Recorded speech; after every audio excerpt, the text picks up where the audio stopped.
Welcome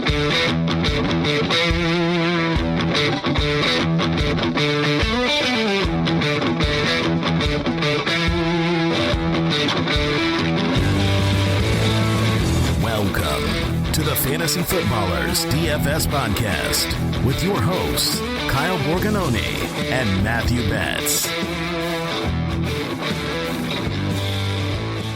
Welcome in, DFSers. It's week 7. We got Borg, we got Betts, and we got a special guest. We have Adam Rank with us of NFL.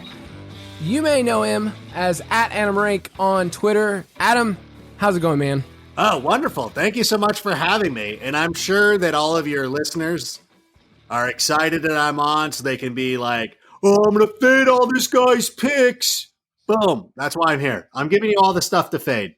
So happy to do that. Perfect, Rank, because we were just talking about on the show before I started recording, like, I wish I could just take my own advice. Sometimes I get in my own head. So I think this week, what I'm just going to do is ignore everything that I say and do the exact opposite of what you say. And we'll talk next week. And I can't wait to just be so rich next week. So it's going to be great.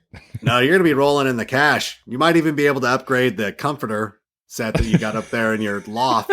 What is happening? Yeah, this is a loft. Can you not afford a green screen? Or is there something? What is happening? Yeah, what am I looking at? Why Listeners, do I welcome in. Why do I want to be in the room with you? No, There's plenty of space in the studio. Less left to the imagination. This is too much. This feels awkward. Like I'm walking in, like when you have friends in New York City and you walk in and you're like, oh, this is your whole place. Your bed's there, your kitchen sink's there. Like, okay. Yeah, what happened is, so my wife and I bought this house about 2.5 years ago. Yeah. And the upstairs is kind of interesting. It's a loft, but there's no door to the upstairs. So I've turned it into the place where I record all my shows. But it's so interesting because I'm surrounded by different beds because this is also our guest bedroom when people visit us. Yeah. It is such a weird situation. We did not plan for that with the podcast. We bought the house, but I keep giving her a hard time. Like, we got to build a studio. We got to build one. And she just rolls her eyes and says, yeah, maybe next year. So maybe one of these years. You just need a corner. You just need to turn it. I know. Like, I know. You got to figure it out. Wall. You got plenty of space up there. It's looking good. I'm just teasing. It's basically a first date for you guys. This is what it is. You get a picture into his bedroom. But we're glad you're here for the podcast, Rank. And we want to start off with a quick question and talk about this past week, week 7, and just what were some good calls that you had. Maybe, I don't know, if you won a listener contest or something, if you wanted to throw that out there. Lord. Who is this? I feel like this is specific not to me, but to somebody else. I'll answer my own question then.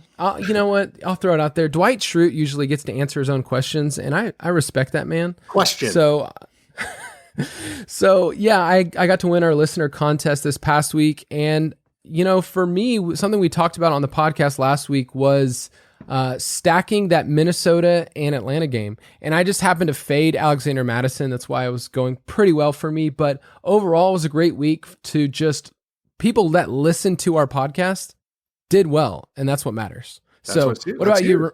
What about you, Rank? What were some good calls for you? No, I'm with you on that one with the Falcons and the Vikings. That was perfect. I think a lot of people were apprehensive. Oh, not really, because Justin Jefferson took a little bit of people. It was weird, like in a what am I trying to say here? In season long leagues, people were giving me questions about Justin Jefferson, and I'm like, are you guys insane? Like, yes, like you want every part of this. And like you, I faded Alexander Mattison, if nothing else, just to go a little contrarian, because I felt like everybody is on that one. And I'm like, this can't work out. Like whenever the fantasy community comes together and we're like, yeah, Alexander Mattison, you're like, I'm out. Like obviously the definition of a contrarian. So that was the key. And somehow I was getting in Derrick Henry in a lot of spots, which, you know, eventually paid off. So it was good. We do this for the show. We do this for Fantasy Live on Fridays. And I was like, yeah, look at me. Like, okay, we're doing all right. What about you, Betts? Yeah, that's a great call as well on fading Madison, because it just had like feelings of Mike Boone 2.0 from last year, which I lost a lot of money on. And I'm sure a lot of people did as well. But yes, that was a good call. My best call of the week was just a fade on the Tampa and Green Bay game, with the exception of, we said our good friends at FanDuel are just begging us to play Ronald Jones at his price was sub 6K on FanDuel. With the workload, with how bad Green Bay as a run defense, it was just so perfect for his skill set. But outside of that, we talked about it on the show. I was just like, I'm not in love with any of these plays. Like, they're just not appealing to me. And I just went full fade, didn't play anyone except for Ronald Jones, and it really worked out well. So hopefully our listeners did the same. That's great. It was a great week in terms of our cash lineups and just some of the picks, especially those in the DFS Pass. If you're playing DFS for the first time, this is a great chance to get on our website. You get the DFS Pass, especially for just $30 if you've bought the Ultimate Draft Kit, just a one-time fee. So all of our picks are there, pace of play article, bets you just wrote, a Thursday night article on your Eagles, which, are they sitting in first place still? This comes out on Friday, so by now you're listening, and the answer is obviously yes, which means they're obviously going to lose, and I'll be sad. Yeah, I signed up to write the Thursday night article this year thinking, oh, how fun, like it's the start of the fantasy week, like this is going to be great, and every week I write the article, I'm like, what is even happening in this matchup? Like, it's just so gross to do, but hey, it's another DFS slate, and we love DFS, so you got to play some Showdown and check out the article for sure. Cool. So we're going to get into the main slate and just give some of our main thoughts on what's going on. State of the main slate. Last week was a bit tricky because if you remember, a lot of the studs were off of the slate. So last week it was basically, are you going to play Derrick Henry? Are you going to play Alexander Madison? Aaron Jones? Those are the studs. This week we get back those stud running backs. We have quarterbacks that are there. At tight end on the main slate, it's basically just Kelsey and Kittle.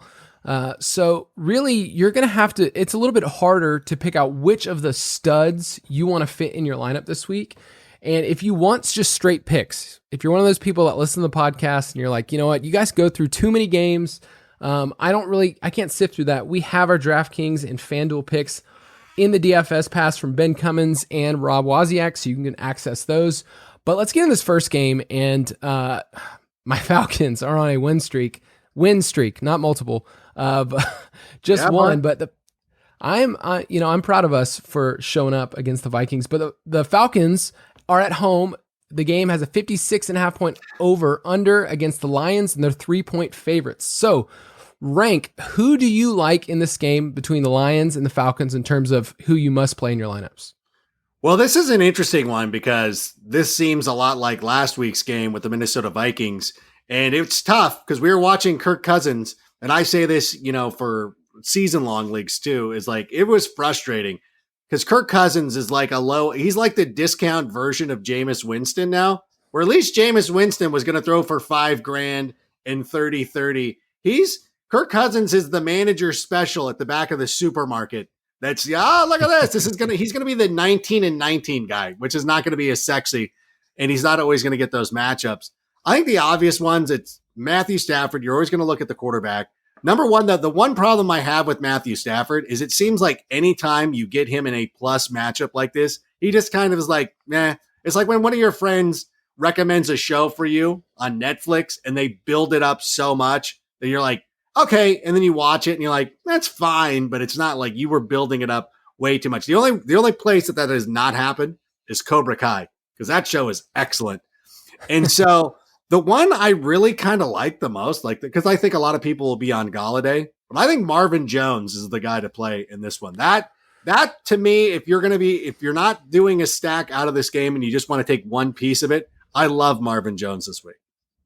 Let me just tell you, you've won my heart already, Adam, just by mentioning that. But when it comes to Marvin Jones, I just, the thing is, my mind's telling me no, but my body. Let's go! It's Marv week, baby. Come on. It is Marv week, and as we're recording this, he did actually sit out practice today. So dang it, that's fine. That's fine. I know. I saw Maintenance day. Yeah, man. Jokes aside, Marvin Jones is a good play on DK at 4,400, only for tournaments. And Kenny Galladay is a solid play in cash game lineups if you want to stack him with Matthew Stafford. Falcons are just atrocious. I mean, I'll just say it about my Falcons. Like, we're going to give it up in the past. We did this past week against Thielen and Jefferson. So you just pick one of those wide receivers to stack with Stafford. It's super easy, but I love Marvin Jones. Darrell Bevell said he wanted to get him more involved and that Jones needs more targets. He's only seen 10 targets in the last 3 games, which is just not going to get it done for fantasy. So yeah, on the Lions side, those are the pass catchers. What about DeAndre Swift bets? Do you feel like people are going to be chasing him after last week? He had 2 touchdowns, but only 2 more snaps than AP.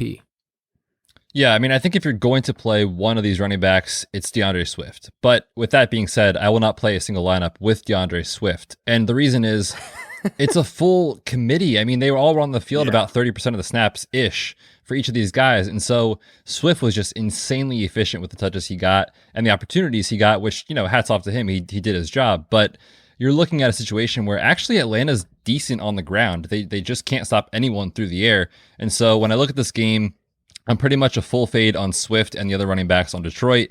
And then on the other side of the ball, I just haven't been able to play Todd Gurley in lineups. I just can't click the button. And maybe it's a preseason stigma bias that I have that he doesn't have ceiling anymore. But you look at these defenses and the way you win against them is just hit him through the air with all these pieces. I mean, Matt Ryan, Julio stacks are in play. Calvin Ridley stacks are in play. We can talk about Hawkinson, Matthew Stafford we already mentioned, and of course, Marvin Kenny-Galladay. So to me, I'm fading the running backs. I'm all in on the wide receivers though. Yeah, Rank, do you have a preference this week of Julio or Ridley? Last week, Julio was cheaper. He's 6,700 on DK, but do you have a preference this week of who you'd rather play? Well, Ridley's showing up on the injury report now. So now it's switching to the other side. And, for me, I'm going to probably go back to Julio if I'm going to take a side on this one, just because for that reason. And of course, I hope, because anytime that you have a guy who's battling through injuries, and then you're wondering, is he going to be ready to go? Like he's going through, and is he going to be that guy who gets on the field, plays limited snaps, or something happens during the game? So I think Julio to me is a little bit safer this week. I think he's healthy and ready to go. What's great in this game is that you can take either quarterback, especially on DraftKings, as cash game plays because they're always a threat to hit 300 yards. Matthew Stafford, honestly, has been around the 220 mark. Like, it's actually been pretty upsetting, but This is a matchup where he could totally go off. But yeah, pick either quarterback, and then you can stack this game in so many different ways, but especially with those wide receivers. Yeah, I like this game, and I like it to hit the over. I mean, it's at 56.5, but these teams can't play defense at all. Right now, the Falcons are 3-point home favorites, but I brought up the stat a couple of times. Matt Ryan is 500 over the last 3 seasons at home. It's not an advantage. Right. And we need to think about home games differently anyways during COVID. So that's true.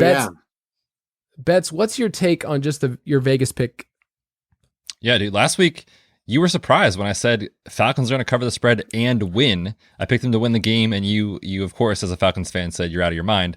But they did, and of course, I can't go back to them this week. I'm going to take the over. I'm not going to take a side in this one. To me, this is a track meet. I mean, you have it here in the show notes, and you put it in the article in the DFS Pass too. Atlanta, 2nd in pace of play. Detroit, 8th in pace of play. And 2 defenses that can't stop at all. So yes, this is a great environment here for the over to hit. I like that call. All right, Rank, what's your take? Well, I don't know what you guys are talking about with overs and spreads and everything like that. For the record, let me just say that I anticipate a high-scoring game where you're looking at a score of, let's say, 30-29.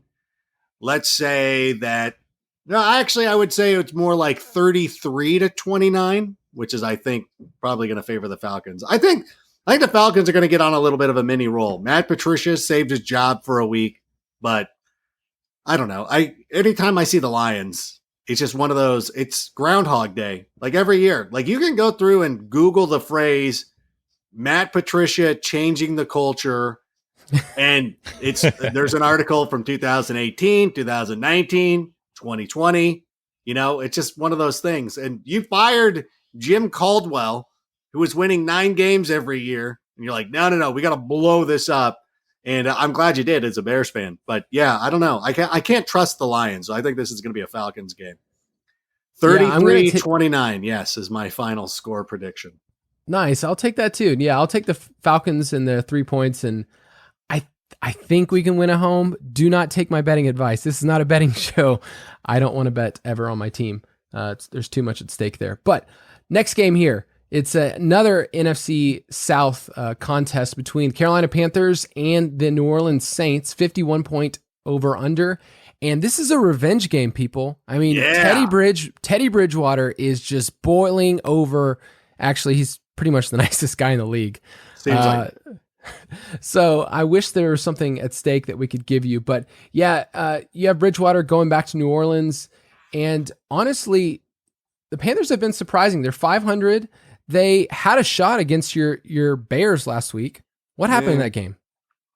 Well, they didn't really have a shot. I was never in doubt. I was never concerned about that one. By the way, revenge game not only for Teddy Bridgewater, but Joe Brady spent a year in New Orleans as an offensive assistant or whatever.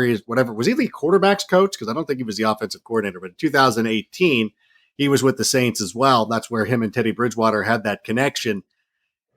Watching the Panthers game, you really saw what pressure could do to Teddy Bridgewater. And they kind of showed that as great as Mike Davis has been playing, and it's a great story, and you're like, oh my gosh, this guy's amazing. Do they even need Christian McCaffrey? It's like, the answer is yes. Like, it's cool, but when you go up against a great defense like that, and I know that Davis was fine, but he really wasn't having his way with the Bears. The Bears really took it to him.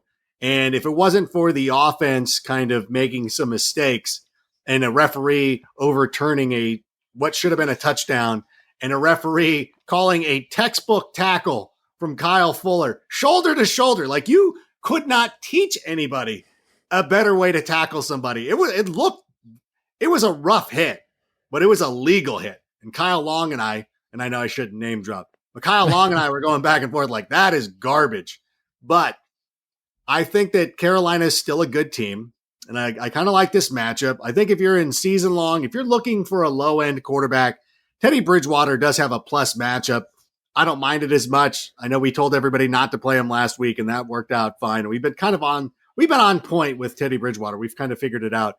This is a tough one for me, though, really trying to trust anybody. I think that DJ Moore had a lot of catchable passes that he just did not haul in. He had an opportunity to kind of extend a drive that could have put them in a position to win that or to tie that game at least.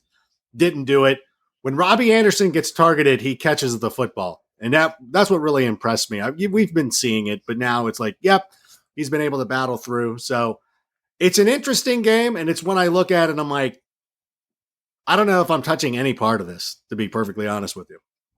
Yeah, I think on the Panthers side, Bridgewater's interesting. He's pretty cheap on DraftKings at 5,800, and Robbie Anderson has just been, pretty consistent, which is rare to say in the past with Robbie Anderson. DJ Moore, he saw 11 targets last week when Curtis Samuel was out, so I think you can go there. But bets, are you going to build a lineup this week without Alvin Kamara? The question you're asking is, am I a crazy person? And I would like to think the answer is no. Now, again, in certain tournaments, I might build a lineup or two without Alvin Kamara, but this is not Alexander Madison 2.0. This is arguably the best back in fantasy right now because of the injury to Christian McCaffrey, etc. But he's just been so dominant and so good.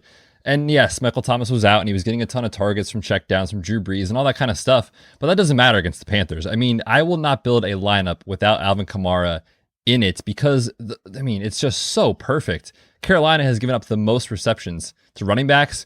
They're 26 in rush DVOA. They're getting destroyed on the ground. Like, it's just perfect for Alvin Kamara. He's priced at $7,900 on DraftKings. He should be a $9,000 player there. And so he's even mispriced at what he is right here. So I will eat the chalk and I'm going to play him in all my lineups. I'm sorry. For sure. When I was saying not play, I meant the Panthers. I'm not playing any of the Panthers. You heard it from Rank. Fade Alvin Kamara. Oh my gosh. Yeah. I'm like, wait, no, I'm just saying Panthers I'm not playing. I didn't want to insinuate. What do we do with Drew Brees? I feel like each week I'm guessing, is this a 300-yard Drew Brees game or is this a game where he just kind of manages it? What do you think, Rank, in terms of just the pace? Like, is this a game that we're going to look at and it's like, okay, maybe it's like 20, 24 points, like, does this seem like a pace up Saints game that we've seen in the past? Or is this just like, hey, their defense is a little bit more solid? This is an interesting one because Drew Brees has failed to get 16 points in 3 of his last 5 games. And I think if Michael Thomas returns, and I know he's back from suspension for disciplinary reasons, and then we'll see if he's healthy enough to play, then there's some upside there. And I think that what we've seen too, and Drew Brees' big games, and I'm thinking about the one specifically against the Packers, was him throwing the ball right at the line of scrimmage to Alvin Kamara, who does all the work. And there's always opportunities for that. To me, it's a little bit too risky. And I'm also starting to grow more and more concerned that as they get closer to the goal line, they're just taking Drew Brees out. And there's that guy, Taysom Hill, where you're like, okay, cool. Like, we're doing this again. And so in season long, I avoided him this year. And I think for daily, there's too many great quarterback, or not great, but yeah, great. I'll just say great. There's too many other quarterbacks you could go with. To me, it's too risky to go with Drew Brees. I think that's a great point. There's just, when you hear Drew Brees' name and you see him, especially and you're in your app, you're like, okay, I bet I can get a huge game out of him. But really, there's so many other better plays this week. I just want to wait and see with Michael Thomas in DFS. Like, he's awesome, but I just don't know. Last time we saw him, like, he didn't get the major target share that we saw last year. And so I'm just going to take a wait and see approach. Like, I love Kamara in this game. I love the Saints defense on DraftKings. They're 3,200. But other than that, and maybe Robbie Anderson, I'm mostly going to stay away. Any other thoughts, Bets? Yeah, I think that's a good call. I think if you're stacking this game, I agree. I think for me, Drew Brees is just like, I don't know what he is. I don't know that he is what we think he is. And I think he could be a letdown spot. But I will say, if you're stacking with Alvin Kamara on the other side, you should definitely bring it back with at least a pass catcher. My favorite of the bunch is certainly Robbie Anderson. I mean, he's put up more points throughout the year. He's more involved. Marshawn Lattimore is giving up literally a perfect passer rating when he's been targeted. He's been atrocious this year. But DJ Moore, I just can't quit him. I mean, when he has the ball in his hands, he is incredible. And you talked about Curtis Samuel. I want to point out this quote from Matt Ja Rule, the coach there in Carolina. He said, quote, "I think the thing with Curtis is we're not going to rush him. If he can go, great. But if not, we have a lot of confidence in other guys." And that was from today's practice on Wednesday. So I don't think if he's active, DJ Moore should be out of your lineup. I think he's excellent this week. $5,600 on DraftKings. He's in that range that we talk about all the time, Kyle, where when you scroll through the app, you like zoom in on the guys that are like 7K-ish range, and then you go way past and you're like, all right, who's sub 5K that I can just jam in? DJ Moore, I think, is going to get overlooked this week. I like him a lot. Nice. That's a good pick. All right. Rank, you got a take on just this game in terms of points-wise or a pick? I wish I had a stronger feel for it. I don't believe that, the Panthers are a pushover. It's surprising to me that a lot of people think that the Saints would win by more than a touchdown. I would look at this game, though. I see it being around, let me do the math here, 24-20. So you can infer from that what you will, but I think that it's about right around a 24-20 game. I would take the Saints, coming off a bye week and everything. And the Panthers, even though they've been playing pretty well up until they ran into the Bears, they're a solid team, but I don't think this is one that we expect, even though it's not the same of going to the Mercedes-Benz Dome as it has been in the past. But I think about 24-20, I think it's going to be not as exciting as we would have liked it to have been, even though because the Panthers are good against the air attack, and it's going to be a ground game. So I think there's going to be a lot of running in this one. Bets?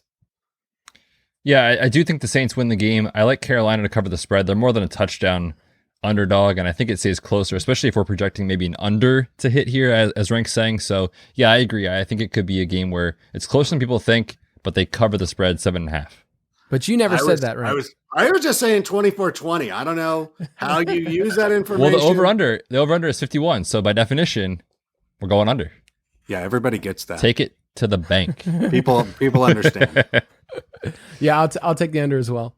All right, next one is the 4-1 Packers. They travel to Houston to face those Texans who got their first win. They're 1-5. And we got some great quarterbacks here. Aaron Rodgers, Deshaun Watson, they're both totally usable, and you get to stack them with some exciting players. But my favorite play, and I would actually say my favorite play of this entire slate of any player, is Aaron Jones. Aaron Jones is someone that I will probably build all my lineups around, especially in cash. On DraftKings is just 7,300. Get this. Houston ranks dead last in adjusted line yards. They've given up the third most fantasy points to running backs, and we've seen his ceiling in week 2 against those Lions. I mean, he just erupted. So Aaron Jones is someone that I want to attack this game from his point of view, locking him in my lineup. But What are some other things we see in terms of how this game is going to play out? It has a 56-point total, which is just a ton of points. Rank, what are your thoughts on this matchup? I think the Packers could get 56 on their own. You have a motivated and upset Aaron Rodgers going up against this dreadful Texans defense. Like it, freeing themselves of Bill O'Brien did wonders for that offense. That offense is cooking and ready to go. The defense is still like, yeah, it's the same old garbage, and we're going to continue to give up points. We saw it. Like Deshaun Watson, like I've never seen a quarterback react so visibly upset to losing the coin toss, knowing that it was over. Like he just sat there, is like, oh, like, and both teams, like even Mike Vrabel did that with his Tennessee Titans defense, knowing that they were going to give up a touchdown, started taking 12 men on the field penalties to extend the game and to get some free timeouts. It's crazy. So I think that, and I was watching some of the Packer reports of what was happening at practice today, and Aaron Rodgers apparently was on one in a good way for them, not for me, but for them. And so, yeah, I would be like Aaron Rodgers and an Aaron and Aaron stack to me would be something that I would want to get into. Cause I listen, I think they're going to put up a ton of points. I'd agree with you. Betts, what else? I'm for sure with that. I think that's a great point of just like, if you project the Packers to put up a ton of points, which I certainly do in this matchup, anytime you have a quarterback who comes out and does the hip thrust celebration dance and then gets embarrassed after that with Aaron Rodgers last week, in case you missed it, you have to buy into the bounce back. And yes, we're talking narrative street, but Houston just cannot stop anyone right now, as we saw last week. And I think this is a situation where, like, I want to have exposure to a lot of these guys. So I might just build like a mega stack, like Aaron Rodgers, Aaron Jones, Devontae Adams, and then bring it back with Will Fuller or David Johnson or someone on the other side. But this is a game that I am circling. I am starring on my sheet. Like, I am building stacks around this game. Focus on the Packers. I love all the pieces there. And certainly, the prices aren't that bad too. Like, we saw Aaron Rodgers be priced up last week on DraftKings, 7,000 this week. Not bad. Aaron Jones, again, like Alvin Kamara, I feel like he's like an $8,000 player that's priced down. So yeah, these guys are pretty much locked in my lineups this week. But you failed to mention Robert Tonyan Harding.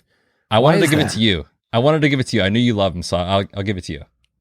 I won't be playing him. Thanks for asking. What? Faded? Full fade or what? I just never end up clicking his name. I usually punt or play one of the studs, but dude, I think he's in play this week. Go for it. I mean, Rodgers loves him. Yeah, he's the. Yeah. I'll build a stack that's probably like Rodgers, Jones, and just maybe one that's not Devontae Adams if I'm playing multiple lineups, and put in Tonyan instead. But either way, I mean, yes, I want the Packers.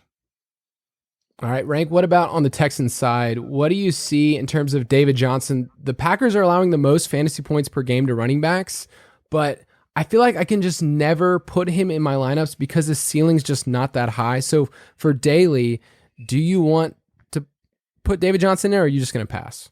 I would pass. To me, it's not a situation where we've seen with a lot of other guys where Kenyon Drake, we figured eventually he was going to break through. And against Dallas, he obviously had that monster game. The Bengals RB1, you knew at some point had the ability to go out there and put up a 40-point game. I just don't see it from David Johnson, even in a plus matchup like this. But especially if the Packers are scoring a lot of points and they get into a position where they don't run, then what's going to happen? He's got to be involved in the passing game enough to make it worthwhile. And I don't think that he's going to be. So I have no interest in David Johnson this week. I like Will Fuller a lot in terms of his price on FanDuel. He's got a tough matchup this week against Jair Alexander, who really shut down Mike Evans this past week. Brandon Cooks is on a roll the last 2 weeks, so if you want to stay in the Flames, I get it. It's just boom or bust. But if you think this game is going to go off, there's got to be somebody on the other side that you're going to run it back with. Darren Fells, has been pretty solid. He had the 6th most routes run among tight ends last week. He's getting the targets, so he's not a bad option. Any other thoughts, Bets, in terms of how you want to stack this game? Yeah, like you said, I think if you're building Packers lineups, you have to pick someone to bring it back with on the Texans side of the ball. For me, I'm in a fade on Will Fuller this week, and it's only because two wide receivers have gone over 60 yards against this defense. Like Jair Alexander is shutting down the one, and that is Will Fuller. So I will look back to Brandon Cooks. He's cheap. $5,900 on FanDuel is great. $5,200 on DraftKings is great as well. So I will definitely build a couple of lineups that kind of focus on Rodgers stacks and bring it back with Brandon Cooks. And in case we didn't mention Deshaun Watson, he's just someone that you can play every week without Bill O'Brien. I want Deshaun Watson. What about you, Rank? Thoughts? Yeah. No, I agree. I like Deshaun Watson as well. And I'm still upset with Darren Fells because he went to Fullerton High School, did not go to Cal State Fullerton, my alma mater, and that really irritated me. The year that Fells was a senior, Fullerton went to the NCAA tournament, lost to Wisconsin. The reason being that we didn't have a big man. And if Darren Fells would have gone to Fullerton instead of UC Irvine, which is a useless school, we would have beat Wisconsin. Well, we would have been higher ranked. We wouldn't have been the 14 seed or whatever. We would have ended up being like a 12 or something. But in any event, I can never get over that. And the Packers have been pretty good against tight ends. Rob Gronkowski, the first tight end to score a touchdown on them this season. So they've actually done a really nice job against tight ends. So I don't like Darren Fells as much this week because he is typically touchdown dependent, though we saw some signs of life last week. And perhaps that's a harbinger of, hey, he's going to be more involved in the offense. And I'm curious, and I was going back and forth about Alexander, who he's going to be on, that if you're the coaching staff. And I think because I love Will Fuller so much, I was trying to talk myself into like, well, maybe he'll be on Brandon Cooks. But that is the most ridiculous notion I could ever, like, that's just a fanboy of a guy who loves Will Fuller being like, no, like you should cover, like, of course he's going to cover Will Fuller. And I think he did pretty well. Like, I know you guys have it listed here too. Yeah. I thought I would looked up Evan's numbers last week and they were bad. I know that you have it noted here too as well. So I'm probably going to have to avoid Will Fuller this week, which sucks because I love him. He's been consistent, which is the first time you could really say that about Will Fuller. But yeah, he's someone that I want to put in my lineups, but I'll probably have to pass this week. In terms of the game, I just like the Packers. I feel like they're going to return with some vengeance. And I think you brought it up, Rank. Like an angry Aaron Rodgers is not somebody you want to face. Yeah, people act like that's not a thing. I know, like I get into these discussions like these are professionals. I'm like, no, they're human beings too. Like that's the one thing. And if there's anything we know about Aaron Rodgers is that he's petty. Like as a Bears fan, I know full well he's petty and he's not taking this thing, what happened last week, very well at all. Like in the first pick six that he threw, and he threw two. I know that the second one, the guy was tackled on the two. That's a pick six in theory. Like to me, that's a pick six in spirit. And so I look at it and he just looks so flummoxed by the audacity of the Buccaneers blitzing him that he couldn't believe it. But I don't think he's going to have that problem with the Texans. They could rush everybody. They could rush 8. They're not going to get to Aaron Rodgers. So he's going to go and put up 60 on this team and it's going to be awful. Hopefully the Bears win. We don't have to worry and we can keep up, still be the leaders of the North. And that is my story. Bets. Yeah, I mean, I don't know about the Bears, but give me the Packers for sure in this game. All right, let's go to the matchup of the week because we have two undefeated teams in the AFC. It's the Pittsburgh Steelers 5-0 at the Tennessee Titans. Remember, this game was postponed. We got pushed back a little bit. And this game has a 52.5 point total. But man, this is one of those calls this week that you have to figure out for DFS. What do I really believe? Because you have the Steelers who are giving up fewest yards, number one in rush DVOA against Derrick Henry, who won me some cash last week. I know for a lot of people, won people weeks in redraft and dynasty. I mean, it was Derrick Henry week this past week. But what do you do this week? Can you play him? Taylor Lewan is out with the torn ACL. So it's like, do you either say, yes, it's the Pittsburgh Steelers defense, or do you go contrarian and say, you know what? He's Derrick Henry. Winter is coming. It doesn't matter. Rank, what do you believe? If I could talk out of both sides of my mouth here, we can easily anticipate a game that's 19-17 and just one of those great battles that the Steelers used to have with the Baltimore Ravens back in the day where they were these low scoring slugfest or whatever. But over the last couple of years, I think that we've seen that even every time it seems like one of these defensive matchups, and even though the Steelers are excellent against everything, that this might end up being more high scoring than people are giving it credit for. And I think that Ryan Tannehill will still probably be a really good start this week. He has been one of the most consistent quarterbacks ever since he took over for Marcus Mariota last year. I believe he's the QB3 since that time, trailing just Dak Prescott and Lamar Jackson, although he would have to leapfrog. I'm sure he'd be jumping over Dak here any moment. So the thing for me is I look at Tannehill as like, yeah, I can play him. Derrick Henry could probably play him as well. A.J. Brown, same thing. Like he's a matchup problem for people. And I would even say too, like this is a good matchup for the Steelers. Big Ben has been very efficient, but hasn't put up killer numbers. James Conner has been really good, but the problem is now he's losing out to the new goal line back, Chase Claypool, which is annoying. And it's weird as it is because the Steelers have the better defense. I still kind of feel more comfortable with the stalwarts of the Titans side. Yeah, I think that it's one of those games where you can just say, you know what? These teams are going to score. They're going to go back and forth. Titans are pretty up in pace. They're fourth in the league. I love the kind of usage that A.J. Brown is getting. And so if you just want to say this, I'm going to run with the Titans side and find a piece from the Steelers side, that's totally fine. Betts, what do you think in terms of the game script? Yeah, it's super intriguing because it's strength on strength, right? Like run offense that's centered around Derrick Henry and a great run defense. But to me, I usually just want to be like, we talked about this with Chase Claypool 2 weeks ago, or last week, I guess, coming off of the huge game, the breakout game against my hapless Eagles.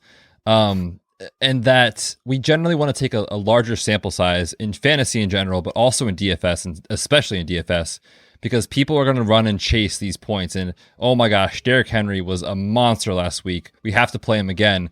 And I think it sounds absolutely like terrifying to even say this into this microphone, but I might fade Derrick Henry this week and just go Tannehill stacks with A.J. Brown and then bring it back with one of the Steelers that I like, because the efficiency on Tennessee's side of the ball is just insane. They're such a well-coached team that I think they know the strength of Pittsburgh is to stop the run. So I can see a lot of play action passing, and Ryan Tannehill just absolutely crushes from play action passing. So I like Tannehill stacks quite a bit with A.J. Brown. Yeah, if there's a week for Big Ben to put up big numbers, it's this week. And, they really haven't needed him very much. He's only thrown over 250 yards once this year. It's just like their defense has been so good that like they don't need Big Ben to throw for 300. But Chase Claypool is somebody that people are just going to have to figure out. Like he's going to be popular once again. Juju, I feel like nobody's going to want to play him in DFS this week. Deontay Johnson was back at a full practice. So this is the thing about these wide receivers is there's really 4 guys, which you can't really say that about any other team. That, man, they have 4 players that honestly could be the guy this week. And so I just don't want to have to pick between that. I like James Conner in terms of my favorite play, but with Steelers, I can only play them in big tournaments. I can't really see them in cash lineups. So any other thoughts just about players that you just want to highlight before we move on? I kind of, but I'm still, and maybe I'm just enamored with the talent. And maybe this is more because, again, I tend to skew more towards season long. But Chase Claypool, yeah, it's too hard to play him because everybody is chasing those points. But dang, he is such a good player. And he's annoying to James Conner once again, I guess is my point that I'm going to make I'm going to reiterate that point. It's like, because Conner was somebody that nobody wanted this season. And everybody was drafting Miles Sanders or anybody like that. And nobody wanted to give James Conner any sort of love, but he's had at least 18 touches in his last 5 games. He's scored at least 15 fantasy points in those games as well. So he's been so consistent. And I think this could end up being a pretty good game for him. And if he could just have Chase Claypool not steal one of his touchdowns, he would be even better. For me, I'm going to take the Steelers and the points, but Betts. Yeah, I was just going to say, it depends on what you project, right? If you project the Steelers to actually win this game, then I think James Conner is the bring back piece with the Tannehill stacks. And I will just say too, like sometimes I feel like my thought process in DFS is different than what other people are doing when they're through lineups, but I feel like a lot of us have the same ideas. And I don't know about you guys, but I just haven't been able to click the button on James Conner in cash formats recently. And it's because I think there's this stigma that like everyone remembers from week 1 to week 2, everyone lost their mind. Everyone was so worried about James Conner. Is he injured again? Is Benny Snell the back to own? Like what are we doing with the Pittsburgh, backfield? And James Conner has just been so good, but I feel like he's been sneaky good. As long as Chase Claypool doesn't run in another touchdown, I think James Conner is going to pay off his salary. So I just want to put that out there. I like that. And then in terms of the game, call in terms of the spread and all that stuff, I actually lean the other way. I like Tennessee a little bit here. Again, it's just an efficiency thing. These teams are so evenly matched that I'll just take the team that's getting the points. I'll just say from an NFL fan, like this is just going to be fun. And Chase Claypool, like I can't wait to watch him for years and years and years. Like we're going to be talking about this guy as a stud, as like a top 5 wide receiver soon. So in terms of NFL, this one's going to be fun. All right, last game we're going to talk about here before we get into some questions. Let's talk about those Seattle Seahawks 5-0. They were on the bye at the Arizona Cardinals 4-2. This game has a 55 total. I've been waiting to use that button for a while on this podcast. I was going to give you a hard time, Kyle, because we've talked about games that have that 55 total, and we haven't said it or heard it. And in my head, I just hear Mike the entire time at the end. Oh, yeah, at the end of the 55. Yeah, I mean, it's a lot of points here, but in terms of this divisional matchup, do you feel like this game is going to hit that total? What do you think, Rank? I would say so because of the the Seahawks defense or lack thereof. This is a defense that's still the Seahawks in name, but it's changed. It's like going and seeing, one of those hard rock bands from the Sammy Hagar era. And you're like, oh my God, it's Quiet Riot. And there's like no original members or any of those bands. I guess Motley Crue has all 4 of their original members. But, like all these bands, like, hey, here's Rat. And there's like Sebastian Bach singing for them. Like, no, this isn't the same thing. So I think that defense is exploitable. And I think with Kyler Murray, the Cardinals were great on Monday night, but they've got to be like, that should be them every week. Like that's the kind of point totals that we're expecting them to put up. That's what Cliff Kingsbury with his, GQ spread at the draft. Like this is what is supposed to have had happened. Like we need that every week. And we finally get to see it from Russell Wilson because out of necessity, because the Seahawks defense is so bad. So I do believe that we're looking at it. Let me look at the numbers here. I would actually look at this as the Seahawks 34, Cardinals 30. I'd take whatever knowledge of that you need to, but that's what I'm saying in this one.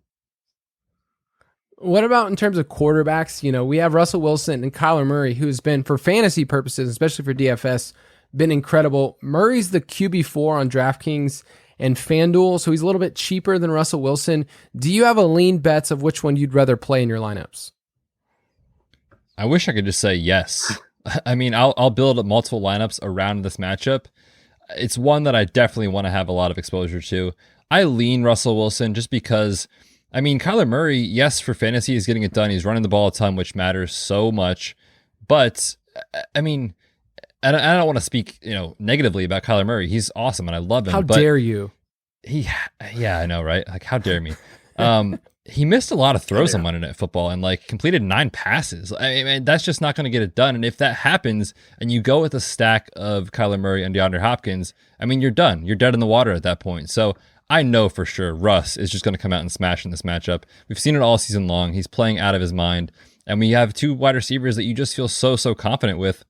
And DK Metcalf, who's way underpriced on FanDuel at $7,300, and then Tyler Lockett I like on DraftKings at $6,600. I'll play stacks with both those guys, with one of those guys, with one of the other guys. Like I want all the Seahawks passing game in this contest. What about Russell? The biggest. Go for it.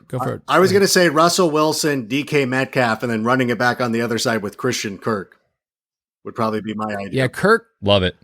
Kirk is a great play. He's super cheap. His price didn't increase because he was in that Monday Night Football game. And, this past week we saw him go deep. Like he had that long touchdown. So Christian Kirk is a great cheap play.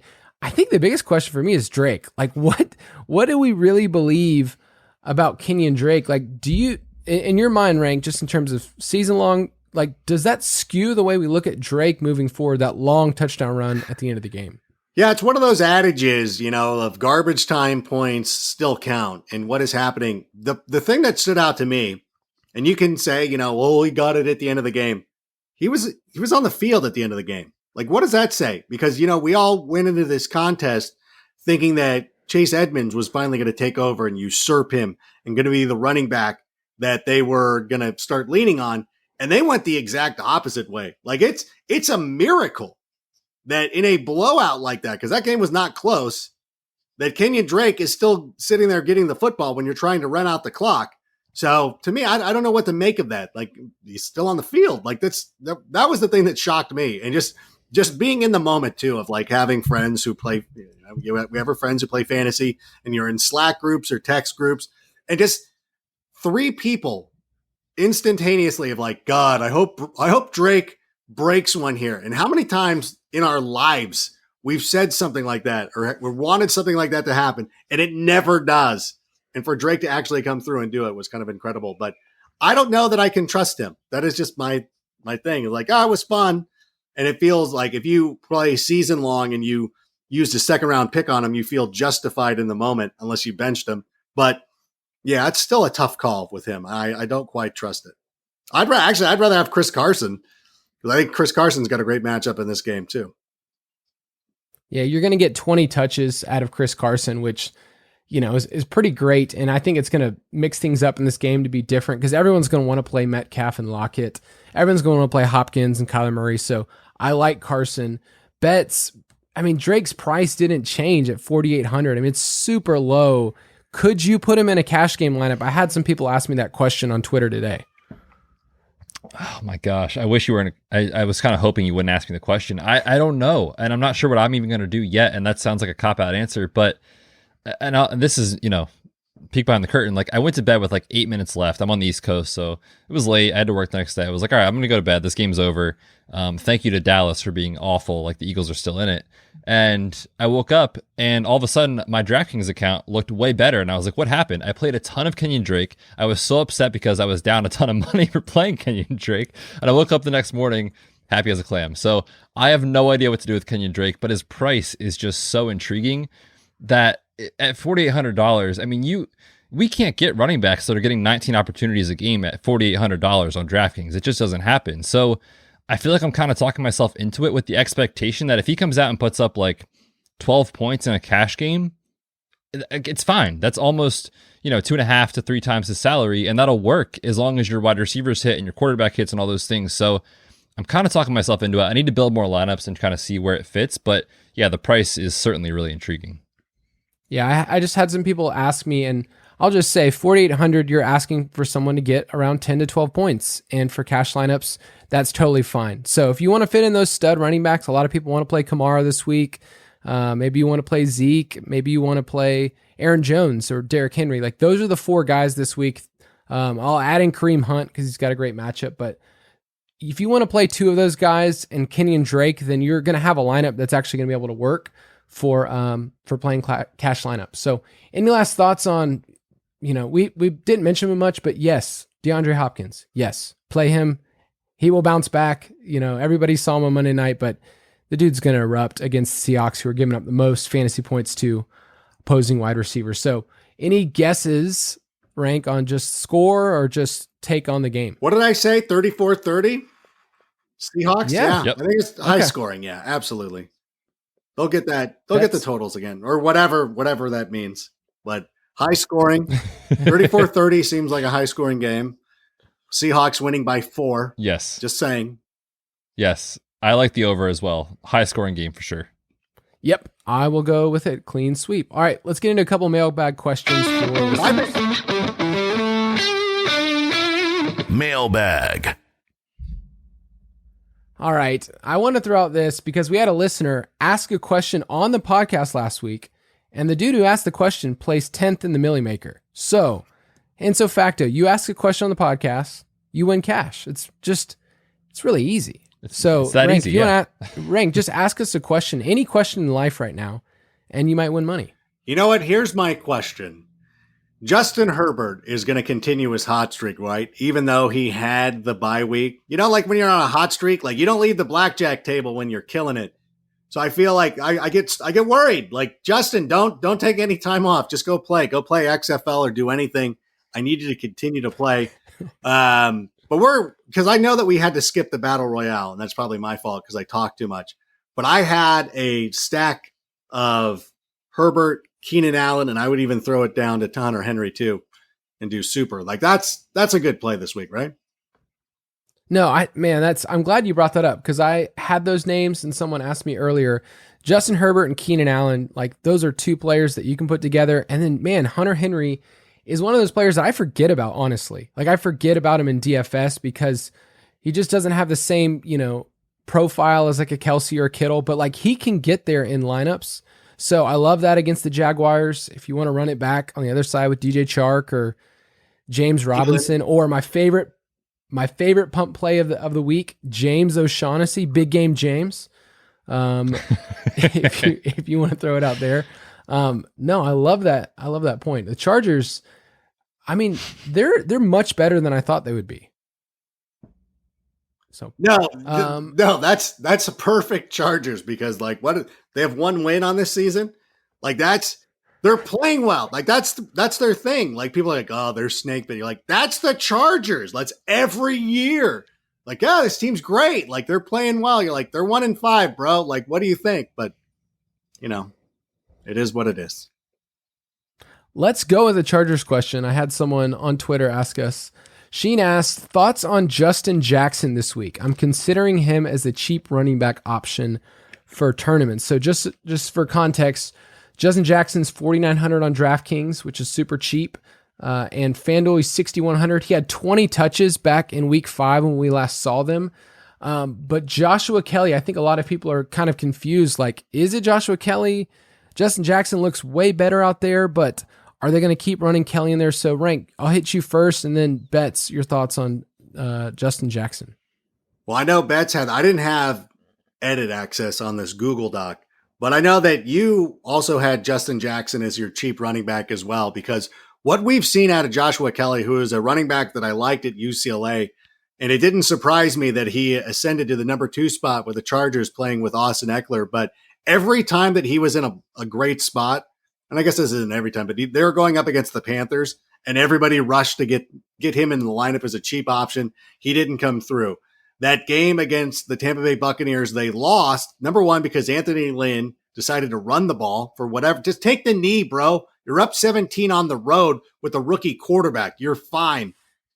Gave it to Joshua Kelly, who put the ball on the ground.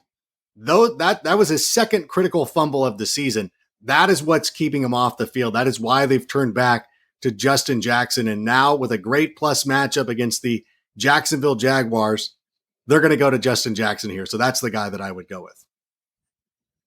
Yeah, I like that call a lot. Like you said, he was kind of my pick for a very cheap tournament play. I wouldn't play him in cash because there's always a scenario that, who knows, for whatever reason, they come out and they split the work 50-50, but we're projecting more for Justin Jackson. I am as well. I think he's a great tournament play that no one's going to be on because no one knows what to do.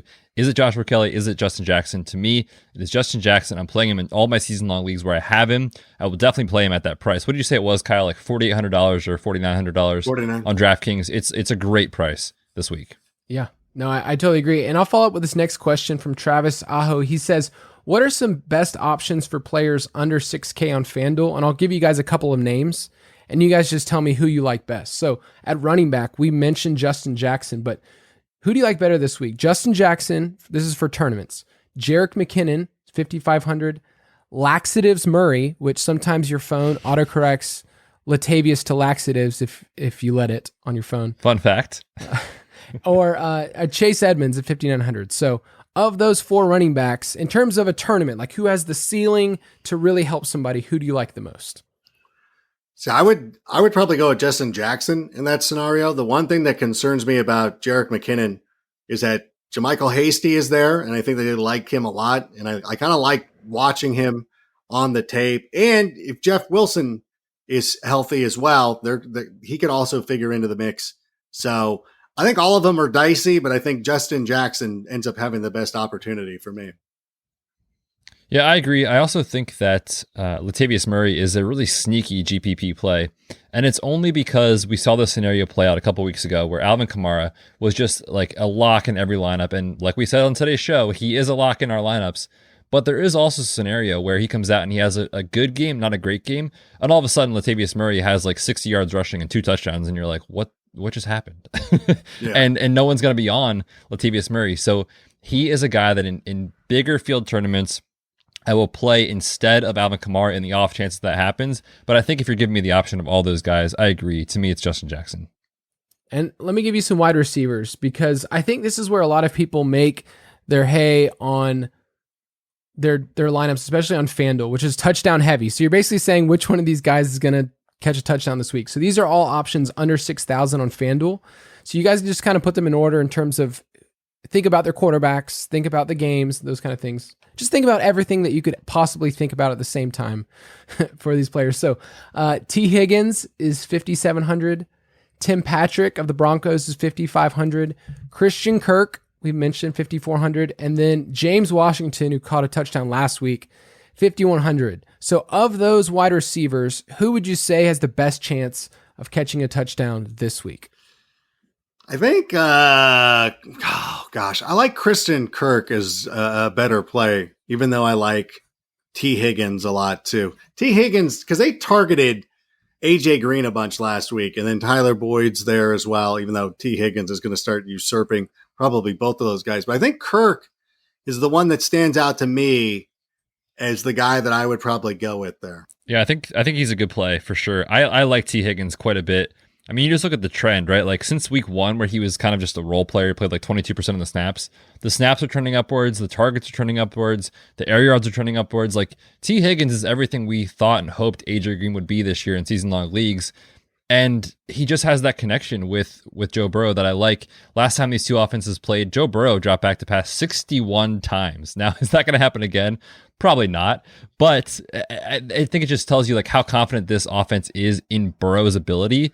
And I think he and T. Higgins are a really sneaky stack this week against Cleveland. Yeah, with those wide receivers, the way that you want to use them in your lineups is to correlate them with some other play on the other side. So if it's T. Higgins, play Kareem Hunt.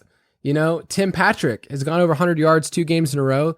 We didn't really talk about the Chiefs game, which is rare that we're not mentioning it, but I checked this out. Patrick Mahomes, their Chiefs teams have never scored over 30 points against the Broncos since he started in 2017, which was his first start ever in the NFL. But so Tim Patrick, if you're stacking that game with Chiefs, like go for it. And then James Washington, we mentioned it earlier. But Kirk seems like the safest play.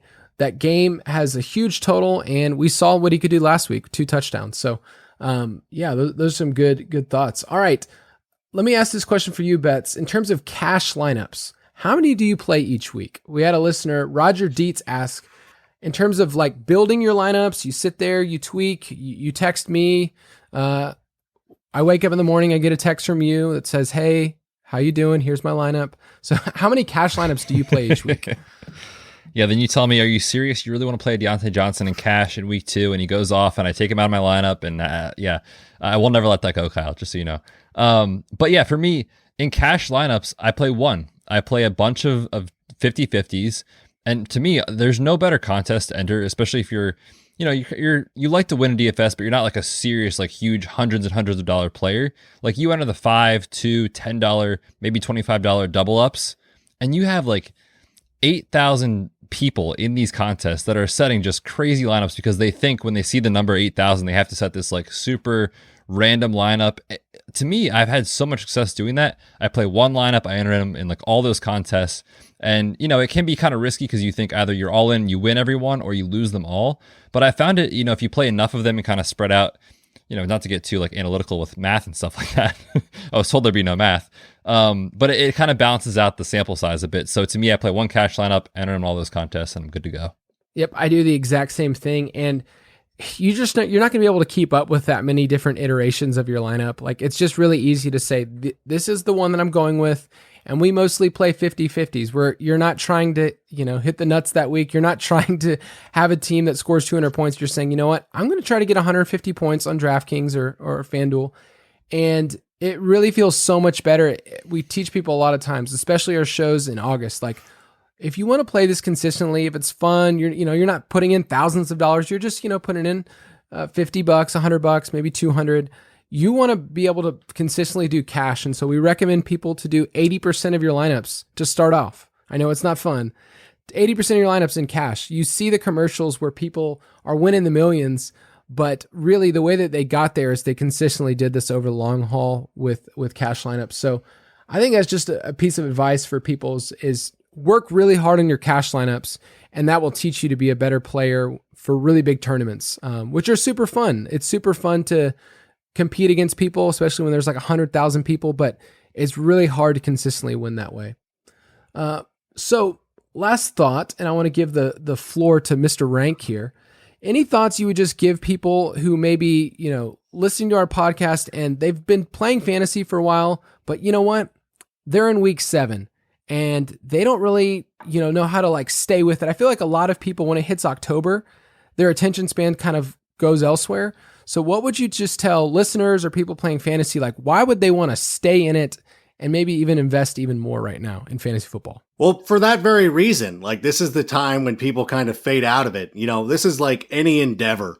And before we were coming onto the show, we were talking about Andy and I, having a comedic background and starting that way.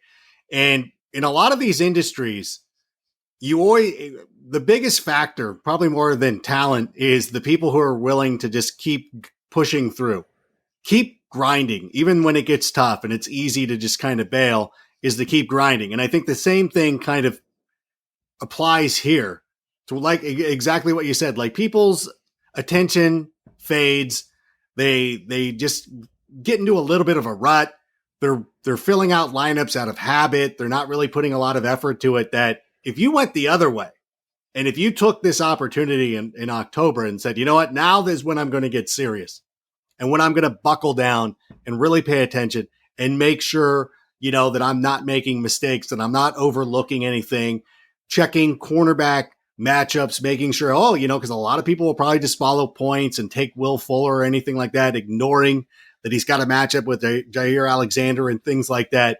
But this is your opportunity. This is your time to shine. So this is when the stronger players will step up and start making noise. This is when you make moves. Like, if you ever noticed, for so many years, the New England Patriots would always start the season 2-2. Like the first quarter of the season kind of never mattered. And then they picked it up and finished strong. For you, this is the time right now to finish strong. That's good. That's good. Betts, any last thoughts just about process this week or anything you just want to encourage the people and just in terms of building their lineups and staying with it? I mean, I don't know about you, Kyle. I'm ready to run through a brick wall after listening to Rank's very emotionally driven speech. No, I agree though. Like, this is the time where it's like, all right, I've been through DFS for a month. I've won a little money. Like, I'm putting a lot of work in. It's not working. I challenge people to kind of rethink the process. And, for me, for years, I was just like, all right, it's Sunday morning. Crap, the game's starting in an hour. What do I do? Just scrolling through game logs and things like that. But you have to really prepare yourself from Wednesday on, in my opinion, throughout the week, getting news, analyzing cornerback matchups, all those things. Just stay with it. To me, it's always process over results. And that's the best way to do it, is to kind of have that long-term mindset. And we told people in August, you're going to lose in DFS. It happens. It happens to everyone, including myself. And so if you have a good process in the long run, you will win. So stay with it. It's week 7. Let's win some money. And there's just so much each week that you can learn. And so each week, if you want to get in contact with us on Twitter, we get to talk on Fridays and Saturdays when we just get to share like, hey, here's the plays. Here's what's changed throughout the week, because that's the thing. We get more information. Players are declared out. Betts has his injury podcast that he does on Fridays for the footballers. So there's lots of good stuff. And then Rank, any plugs you want to give for NFL fantasy? You know what? I would ask anybody, if you have the opportunity, to download the all-new NFL fantasy app. You don't have to play it. We don't have daily or anything on that. But what we do have is games. And you can go in and you can watch games. We give player updates with our little player story thing. So that's really, and you get to watch my shows. You can watch the NFL Fantasy Bites show that runs on Thursday, which would have been yesterday when you're listening to this. But you can watch that. You can watch the Fantasy Football show with Marcus Grant and me on Wednesdays. Marcus does it with Kimmy Checks on Mondays and Michael F. Florio on Friday. So you can probably go check that out after you listen to this. So that's what I'm plugging. And you can find the link to the NFL Fantasy app on my Instagram bio, which is at AdamRankNFL. Perfect. Well, thanks for listening to the Week 7 DFS podcast. We hope you guys win some cash this week, and we'll see you out there. Thank you for listening to another edition of the Fantasy Footballers DFS podcast. Don't forget to visit us on the web at www.thefantasyfootballers.com.